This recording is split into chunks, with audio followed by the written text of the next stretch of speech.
Hi friends, இன்றைக்கி என்ன ரெசிபினா fish cutlet தாங்க. மீனில் கட்லெட் பண்ணியிருக்கோங்க. குழந்தைங்களுக்கு ரொம்ப பிடிக்கும். அது எப்படி பண்ணலான்னு பார்க்கலாமா? வாங்க போகலாம்.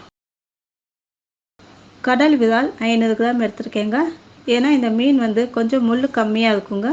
அதே போல் சதையும் ஜாஸ்தியாக இருக்கும். நம்ம கட்லெட் செய்ய இது ஈஸியாக இருக்குங்க. அதனால் இந்த மீன் தாங்க 500 கிராம் எடுத்திருக்கேன். மீனங்க தண்ணி ஊற்றி உப்பு போட்டு கொஞ்சம் மஞ்சத்தூள் சேர்த்து வேக வச்சு எடுத்துக்கலாங்க. பாருங்கள், வேக வச்சு நல்லா உதுத்துட்டேங்க. சதையை மட்டும் எடுத்துட்டேன். நல்லா முள்ளெல்லாம் இல்லாமல் எடுத்துக்கணுங்க. குழந்தைங்களுக்கு கொடுக்கப்போ கவனமாக இருக்கணும். ஸோ அதனால் முள் இல்லாமல் எடுத்தாச்சுங்க. இப்போ மீனோடக்க ஒரு உருளைக்கிழங்கு வேக வச்சு துருவி வச்சுருக்கேங்க. இது எதுக்கு சேர்க்குறோன்னா ஒரு கிரிப்னஸ்க்காக, அதாவது கட்லெட் பிடிக்கிறதுக்கு ஈஸியாக இருக்கும். அதனால் நான் உருளைக்கிழங்கு சேர்க்குறேங்க. தேவையான அளவு மஞ்சத்தூள் சேர்த்துக்கலாம். நான் மிளகாத்தூள் காரத்துக்காக 1 டேபிள் ஸ்பூன் சேர்த்துருக்கேன். உங்களுக்கு என்ன விருப்பமோ அதை சேர்த்துக்கோங்க. பூண்டுங்க 5 பல் பூண்டு பொடி பொடியாக நறுக்கி வச்சுருக்கேன். ஒரு துண்டு இஞ்சி சேர்த்துக்கலாங்க, கட் பண்ணி வச்சுருக்கேன். கொத்தமல்லி தழை பொடி பொடியாக கட் பண்ணது. பெரிய வெங்காயத்தை பொடி பொடியாக கட் பண்ணி எடுத்து வச்சுருக்கேங்க. தேவையான அளவு உப்பு சேர்த்துக்கலாங்க. சேர்ந்து நல்லா கலந்து நல்லா மிக்ஸ் பண்ணிக்கலாங்க. நல்லா பிசைஞ்சு எடுத்துக்கலாங்க. அப்போ தான் கட்லெட் செய்ய ஈஸியாக இருக்கும்.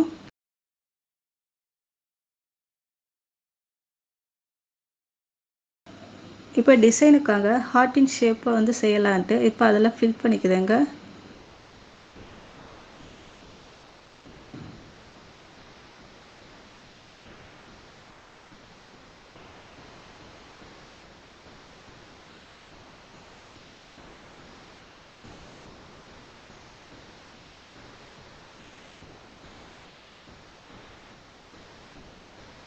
பாருங்கள், இப்போ எடுத்துட்டோன்னா பாருங்கள், ஹார்ட்டின் ஷேப்பில் கட்லெட் ரெடி ஆயிடுச்சு.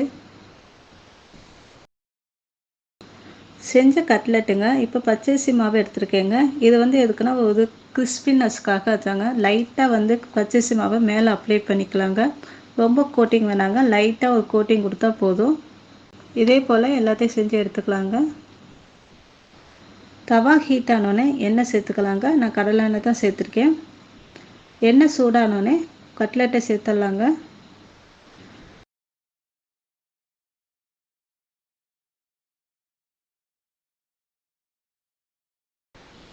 பொரிஞ்ச உடனே ஒரு சைடு வெந்தோடனே திருப்பி போட்டுடலாங்க.